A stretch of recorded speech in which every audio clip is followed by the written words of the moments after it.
Yes, good morning everyone. Now again I am here for to you. और आप सब कैसे हैं? अच्छे हैं? बहुत अच्छा लगा हमें ये जानकर कि आप लोग अभी तक अपने स्वास्थ्य को बनाए रखे हुए हैं और हम उम्मीद करते बेटा कि हम जब भी मिले तब तक हम और आप ऐसे ही स्वस्थ और सुरक्षित रहें और अपनी पढ़ाई को साथ में आगे बढ़ाते रहें। तो चलिए हम सभी मिलकर अपनी आज की हिंदी क्लास को शुरू करते हैं।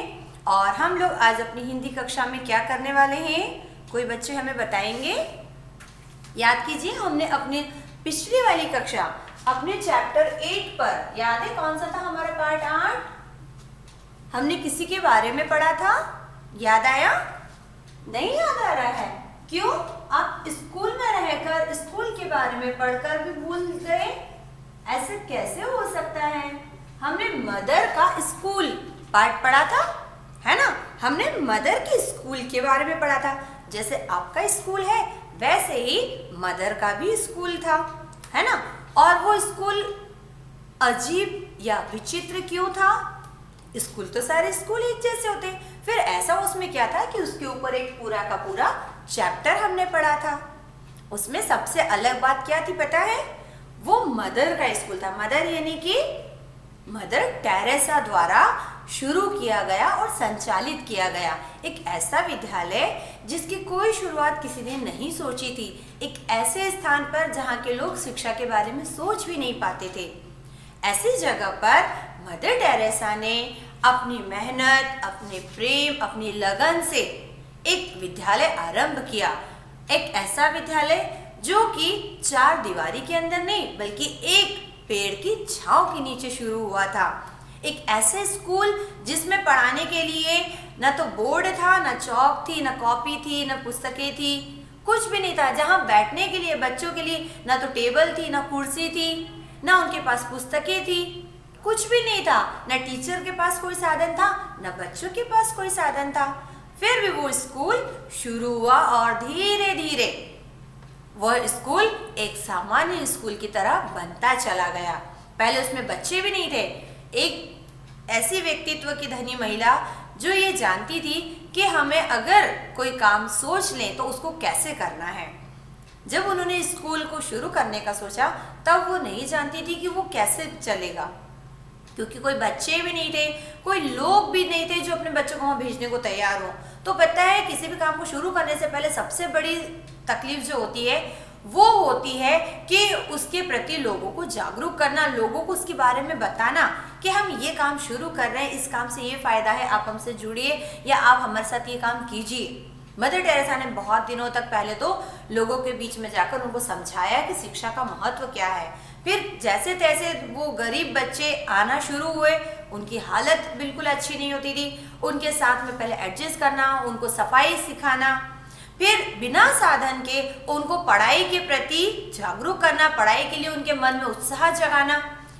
नीम की एक उन्होंने टहनी तोड़ी और उसके द्वारा उन्होंने गीली मिट्टी को क्या किया, अपना ब्लैक बोर्ड बनाया और उस पर उन्होंने अपनी पहली जो पढ़ाई की कक्षा थी वो शुरू की। धीरे धीरे फिर जब उनके अंदर की जो भावना थी वो लोगों को समझ में आने लगी, तब कहीं से टेबल, कहीं से कुर्सी, कहीं से ब्लैक बोर्ड, कहीं से ये वो, किसी तरह उन्होंने फिर अपना विद्यालय का जो पहला कमरा था वो शुरू किया, वहां पर बच्चों को पढ़ाने का काम।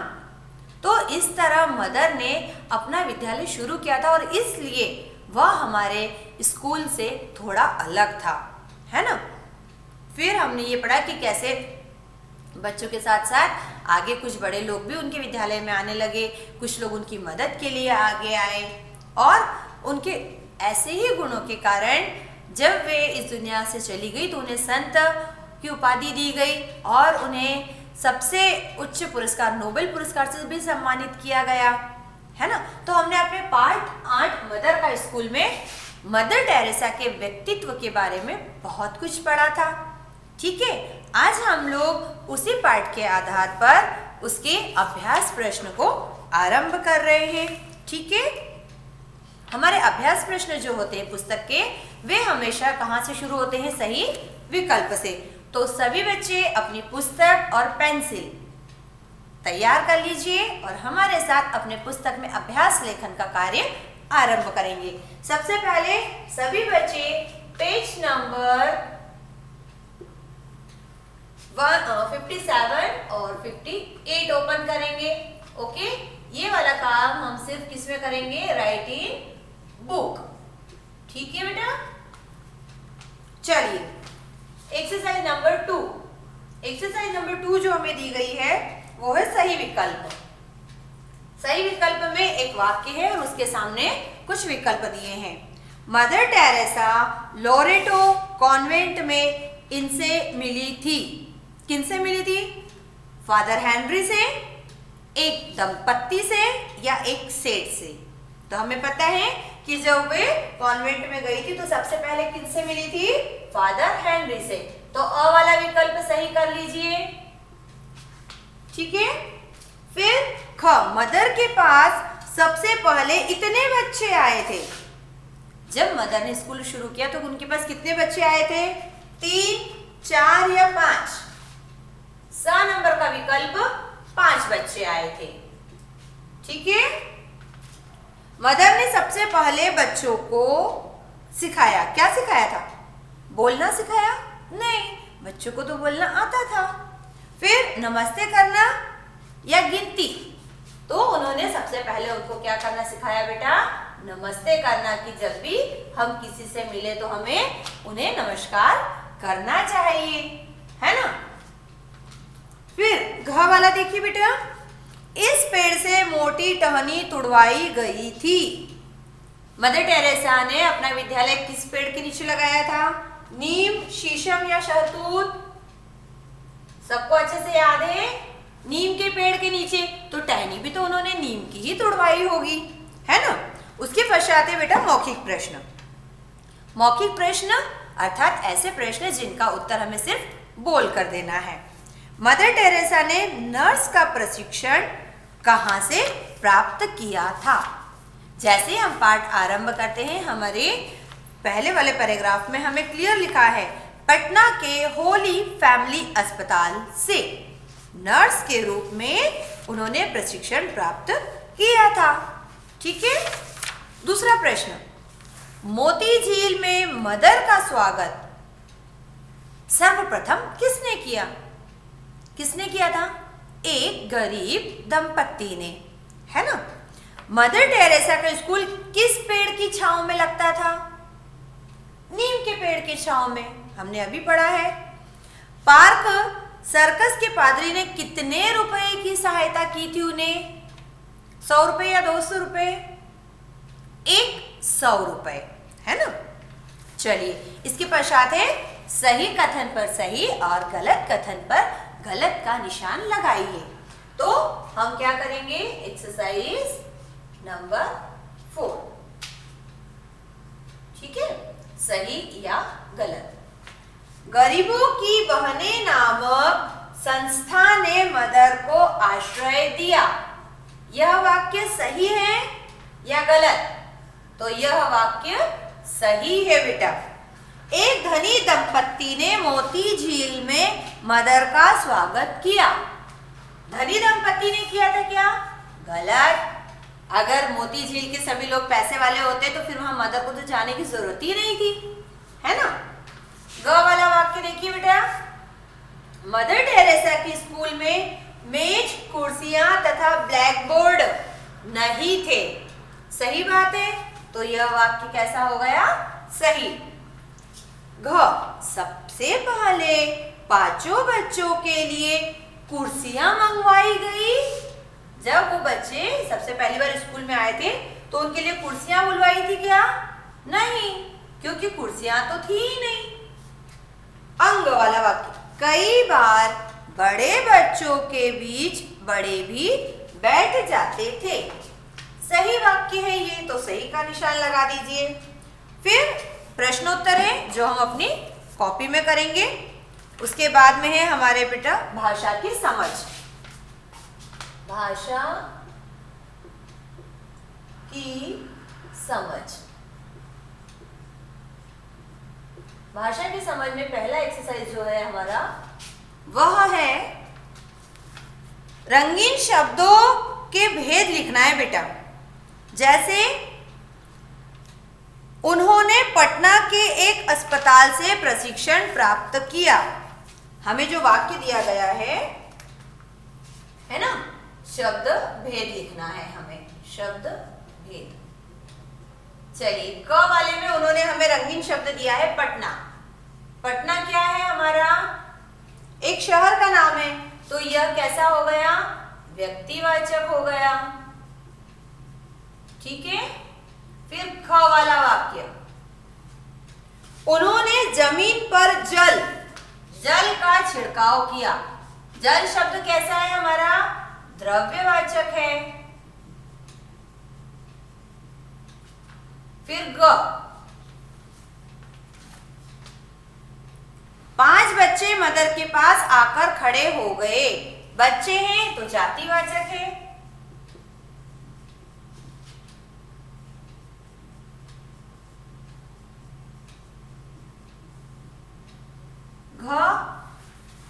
मोती झील कोलकाता में स्थित है। कोलकाता जो है वो नीले रंग से लिखा है। कोलकाता एक शहर का नाम है, यानी कि यह कैसा हो गया? व्यक्तिवाचक हो गया है। फिर अंग वाला देखिए बेटा वाक्य, उस बस्ती में गरीबी का बोलबाला था। गरीबी कैसा है? भाव है बेटा, तो गरीबी क्या हो गया? भाववाचक हो गई है। ठीक है। और च वाले में देखिए, उनका स्कूल खुले आसमान के नीचे था। आसमान, तो ये कैसा हो गया? स्थान है, इसलिए ये व्यक्तिवाचक है। इसके पश्चात एक्सरसाइज नंबर 2, पढ़िए, अंतर समझिए और 3-3 शब्द लिखिए। क्या करना है हमें? पढ़ना है, उनके बीच में अंतर समझना है और उनका 3-3 शब्द लिखना है। एक्सरसाइज नंबर 2, जैसे स, इस स में, इस श में और इस श में अंतर है। ये है अण और ये है न। हमें ऐसे वर्ण दिए गए हैं जो सुनने में एक समान होते हैं, लेकिन उनके प्रयोग अलग अलग होते हैं। ठीक है। और हमें इनसे 3 शब्द बनाने हैं। तो 3 शब्द बनाने के लिए हम क्या करेंगे बेटा? पहला स, देखिए स से उन्होंने हमें सीधे दिया है, तो हम सीधे की जगह क्या बना सकते हैं? सरल भी लिख सकते हैं, है ना। स से सरल, लेकिन श से शेर हो जाता है। श से क्या हो जाता है? षटकोण हो जाता है। ठीक है। फिर अण है, तो अण का शिक्षण। अण आया। स्थान न आना चाहिए, सिंपल हम नमक लिख सकते हैं। ठीक है। ऐसे ही स से आपका होता है जैसे सुमन। स से और कोई सा अक्षर होता है? श से शब्द भी होता है। श, तो श से और क्या हो सकता है? विष। ठीक है। अण, अणु, अणु, ण और न। कई बार इनका उच्चारण जब हम करते हैं तो सुनने में ये लगभग बहुत समान से लगते हैं, लेकिन उनका लिपि और उनका जो अर्थ है या जो उनका शब्द में प्रयोग है वह भिन्न होता है बेटा। ठीक है। चलिए, अब हम क्या करेंगे? न से और कोई सा आप शब्द लिख सकते हैं, जैसे चमन। ठीक है। अब ये जो तीसरे शब्द हैं ये हम आपके लिए छोड़ रहे हैं, ये आप लोग स्वयं करेंगे। ठीक है। अब देखिए, शुद्ध शब्द पर निशान लगाइए। एक्सरसाइज नंबर 3, शुद्ध का क, 3 शब्द दिए, बस्ती, बस्ती, बस्ती या बसती। तो हमारा सही शब्द क्या है? बस्ती। ठीक है। ख वाला वाक्य देखिए, उसमें फिर हमें 4 शब्द दिए हैं, परबंध, प्रबंध, प्रबंध या परबंध। प्रबंध भी है, परबंध भी है, प्ररबंध भी है, लेकिन हमारा सही शब्द क्या है? प्रबंध। तीसरा वाला देखिए, स्वागत। उच्चारण से देखिए बेटा, स्वागत, सुआगत या स्वागत। इस तरह से हमारा यह शब्द सही है। अंतिम वाला देखिए, समस्या, समस्या, समस्या और समस्या। तो सुनने में एक समान, लेकिन सही हमारा शब्द कौन सा है? समस्या। आप लोगों को बहुत समस्या होती है ना, किसी भी काम को लिखने में, पढ़ने में। ठीक है। इसके बाद में एक्सरसाइज नंबर 4, सही और गलत कथन लगाना है। लेकिन कैसे? वाक्य को पढ़कर। हमें कुछ वाक्य दिए गए हैं और उसमें वो सही है या गलत, हमें ये डिसाइड करना है। जैसे पेड़ शब्द स्त्रीलिंग है, पेड़ शब्द स्त्रीलिंग है नहीं, तो ये वाक्य कैसा हो गया?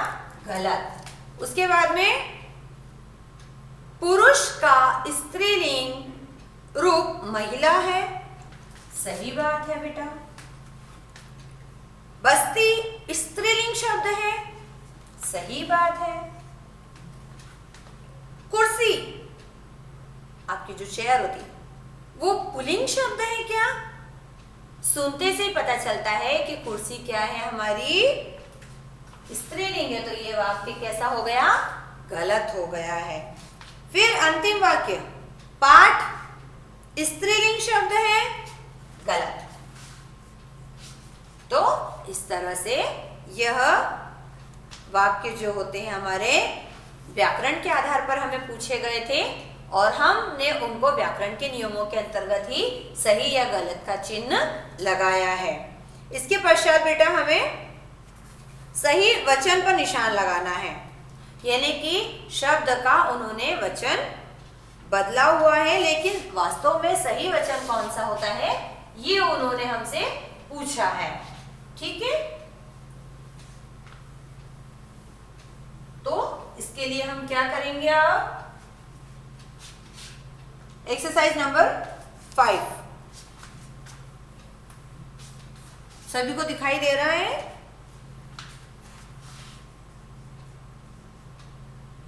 क शब्द दिया है बस्ती, इसका बहुवचन जो है सही रूप में होगा बस्तियां, बस्तियां। ख वाला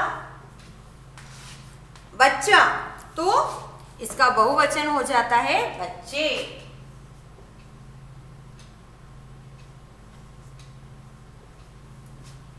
इसके पश्चात पुस्तक, पुस्तक का बहुवचन होता है पुस्तकें। ठीक है। फिर कल्पना, एक कल्पना होती है, बहुत सारी हो जाए मन में तो कल्पनाएं। अंग वाला देखिए, महिला, और बहुत सारी होती हैं तो महिलाएं।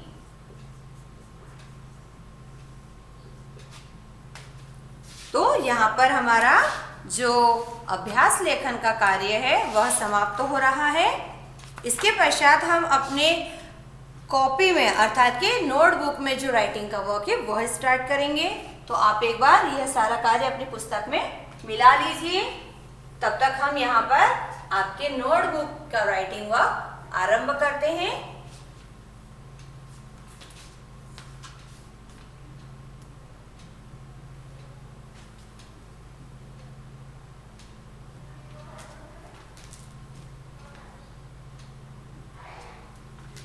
चलिए, नोटबुक में लिखने का कार्य जो होता है वह हम सबसे पहले किससे आरंभ करते हैं? अपने श्रुत लेखन से करते हैं, है ना? तो श्रुत लेखन हम आरंभ कर रहे हैं। श्रुत लेख, ओके, राइट इन CW नोटबुक।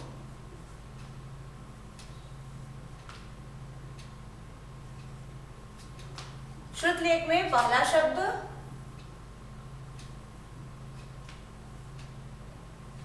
हमें दिया गया है प्रशिक्षण।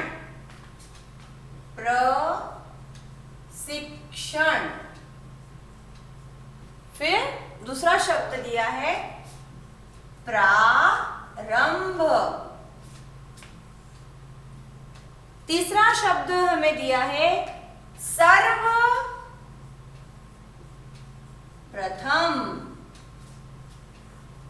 तत्पश्चात अगला शब्द है उपयुक्त। उपयुक्त। अंतिम शब्द है हमारा उपलब्ध। बोल रहे हैं वैसे हम लिख भी रहे हैं, उपलब्ध। ठीक है?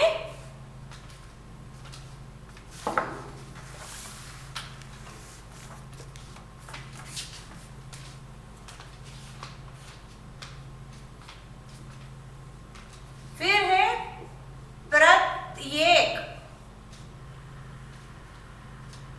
उसके पश्चात है कॉन्वेंट। कॉन्वेंट। ठीक है? इस प्रकार हमारे ये शब्द यहाँ पर होते हैं। इसके बाद जैसा कि हम लोग हमेशा क्या करते हैं, अपने शब्दार्थ लेखन का कार्य आरंभ करते हैं। चलिए, तो ये वाला कार्य हम यहाँ से हटा रहे हैं।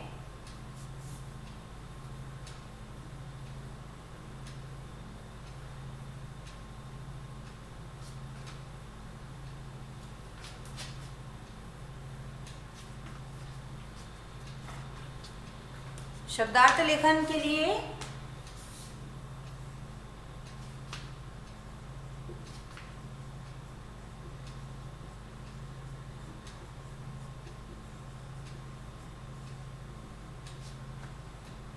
हम फिर से बीच में एक रेखा खींच रहे हैं बेटा।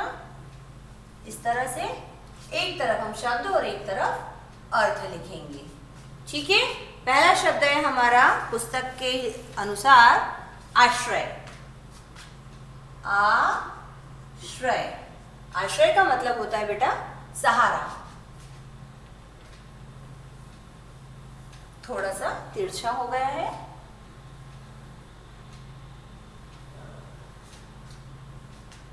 सहारा। दूसरा शब्द हमें दिया गया है प्रबंध। प्रबंध का मतलब होता है इंतजाम। इंतजाम। तीसरा शब्द है हमारा आश्वासन। देखिए, आपको कुछ लाल रंग से दिए गए हैं पाठ के बीच बीच में। आश्वासन का मतलब होता है भरोसा, है ना? जैसे आप किसी चीज की डिमांड करते हैं और मम्मी पापा आपको आश्वासन देते हैं ना कि हाँ ये चीज आ जाएगी या आपको वह चीज दिला देंगे, तो उससे कहते हैं भरोसा।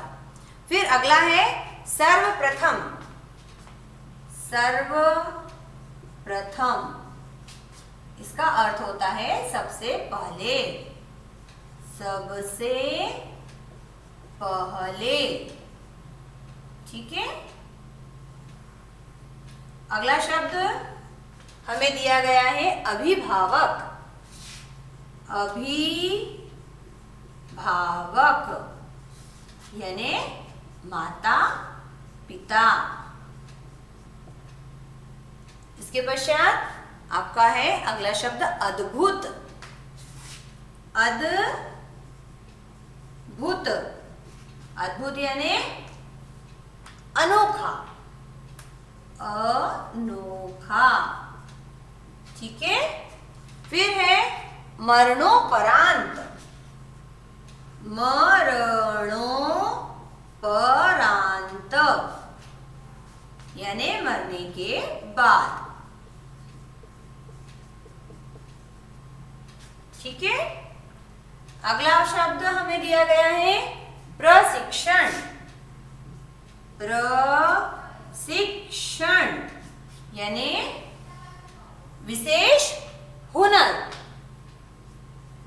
हुनर यानी स्किल, जिसे आप कहते हैं ना, हुनर को सीखना। और अंतिम है दवा खाना। दवा को खाना नहीं, वह स्थान जहां पर क्या किया जाता है, रोगियों की जांच की जाती है और उन्हें दवाई दी जाती है। जहां रोगियों की जांच कर उन्हें दवा दी जाती है। पूर्ण विराम।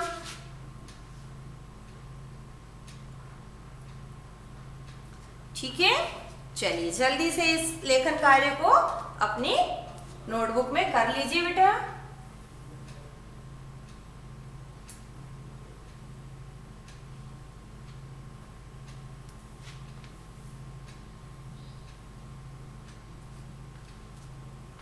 इसके पश्चात हम इस और का लेखन कार्य हटाकर यहां पर प्रश्नोत्तर लिख रहे हैं।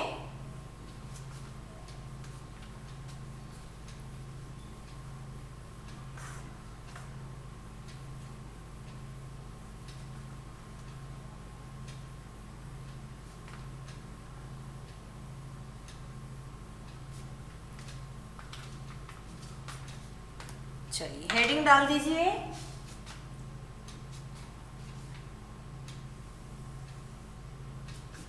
इन प्रश्नों के उत्तर दीजिए। इन प्रश्नों के उत्तर दीजिए। ठीक है। प्रश्न नंबर क, मदर ने फादर हेनरी से क्या कहा? मदर ने फादर हेनरी से क्या कहा? प्रश्नवाचक चिन्ह।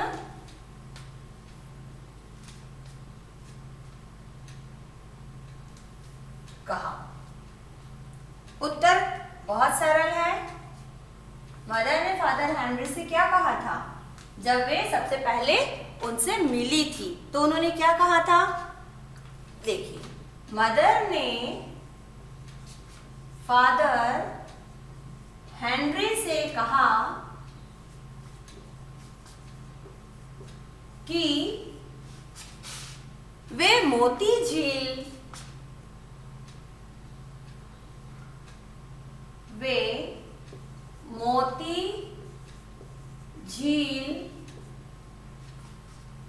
की बस्ती में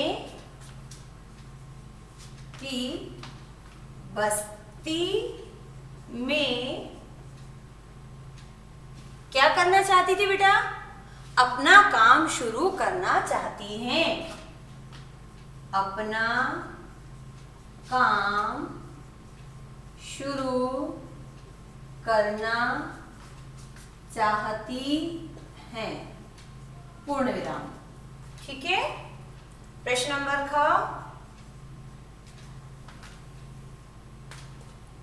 स्कूल के लिए स्थान की समस्या कैसे हल हुई? सही बात है ना, सबसे बड़ी समस्या तो यही थी कि स्कूल कहाँ खोला जाए। कैसे हल हुई? प्रश्नवाचक चिन्ह। चलिए देखते हैं कैसे हल हुई। ठीक है। उत्तर, स्कूल के लिए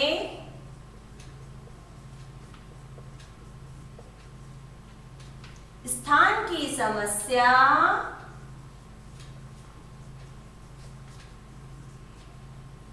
कैसे हल हुई थी? झोपड़ियों के बीच, झोपड़ियों के बीच लगे नीम के पेड़ द्वारा, नीम के पेड़ द्वारा हल हुई। पूर्ण विराम लगा दीजिए। द्वितीय प्रश्न आपका समाप्त हो रहा है। इसके पश्चात प्रश्न नंबर 3 या ग देख लीजिए। प्रश्न नंबर ग है कि पहला पाठ किस प्रकार आरंभ हुआ? पहला पाठ किस प्रकार आरंभ हुआ? प्रश्नवाचक चिन्ह लगा लीजिए।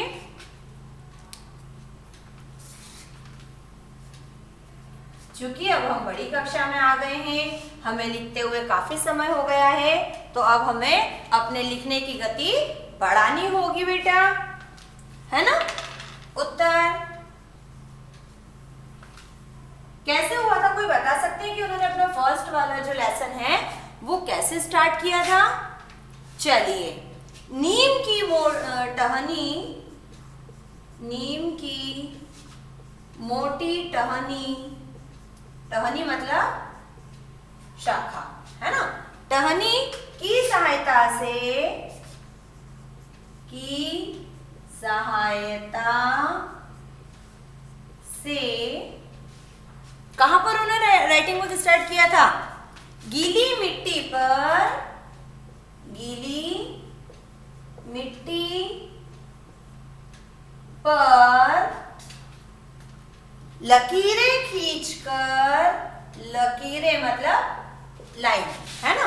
खींचकर पहला पाठ, है ना? खींचकर पहला पाठ आरंभ किया गया, आरंभ किया गया। पूर्ण विराम। ठीक है?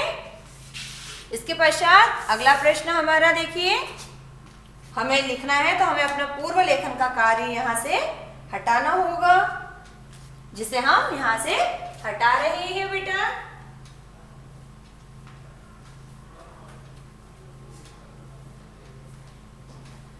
प्रश्न नंबर घ आपकी पुस्तक में दिया हुआ है, उसे हम आरंभ कर रहे हैं। ठीक है?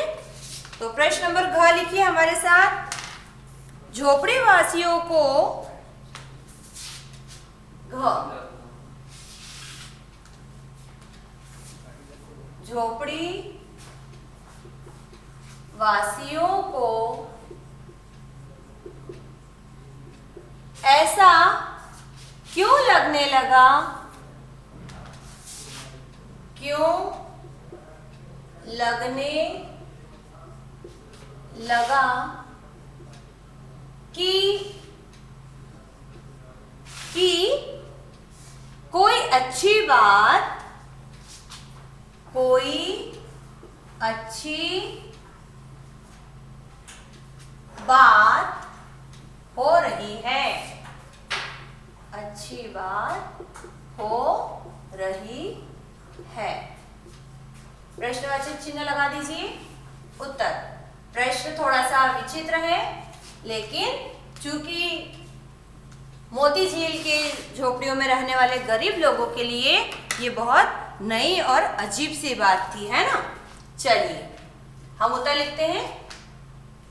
झोपड़ी वासियों को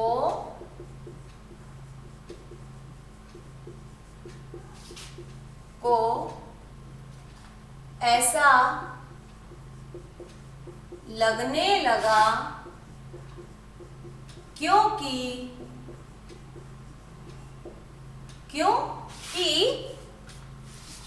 पहली बार मोती झील की, पहली बार मोती झील की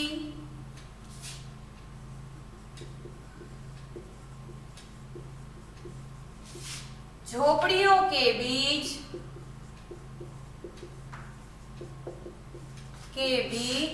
शिक्षा के स्वर, शिक्षा के स्वर गूंज रहे थे, शिक्षा के स्वर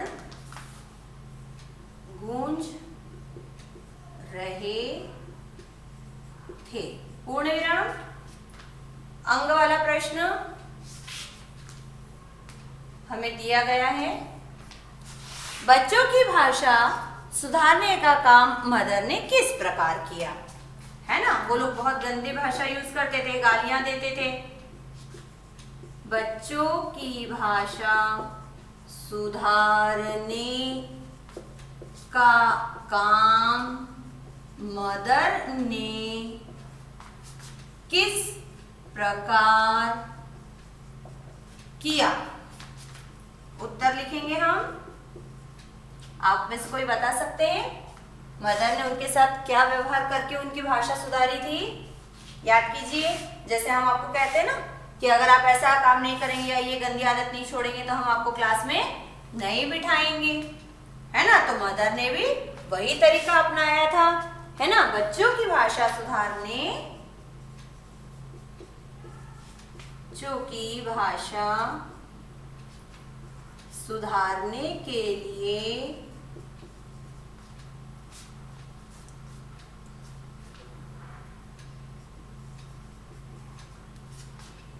मदर ने उन्हें कक्षा में न बिठाने, उन्हें कक्षा में नहीं बिठाने की धमकी देकर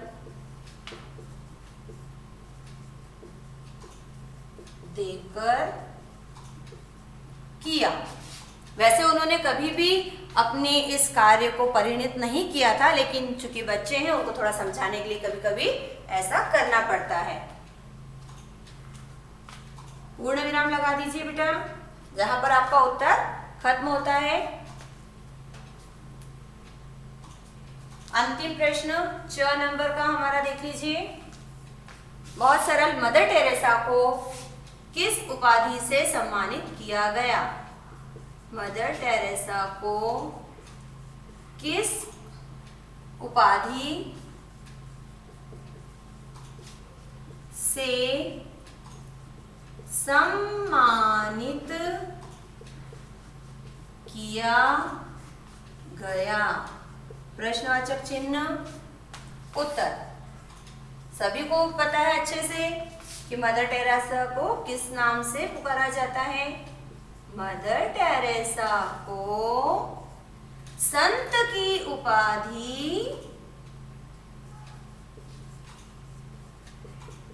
से सम्मानित किया गया। ये अपने आप में बहुत बड़ा सम्मान होता है बेटा कि आपकी मृत्यु के पश्चात भी लोग आपके लिए अच्छे शब्द प्रयोग करते हैं और आपको अच्छे नाम से याद करते हैं, है ना। तो ये अपने आप में एक महान व्यक्तित्व की झलक है। और इस तरह हमारे प्रश्नोत्तर लेखन के साथ में हमारा यह पाठ आज यहाँ पर समाप्त हो रहा है। तो जल्दी से सभी लोग एक बार अपने प्रश्नों के उत्तरों को ध्यान से मिला लीजिए, कहीं पर कोई त्रुटि ना हो लेखन कार्य में। अक्षर सुंदर रखिएगा और जब भी हमें थोड़ा सा समय मिले अपने लेखन कार्य को बेटा याद भी करते रहिए, ठीक है। तो अब हम अपने अगली कक्षा में पुनः एक बार आपसे मिलेंगे। तब तक के लिए सभी बच्चे घर पे रहेंगे, स्वस्थ रहेंगे और अपने बड़ों का कहना मानेंगे। Bye bye.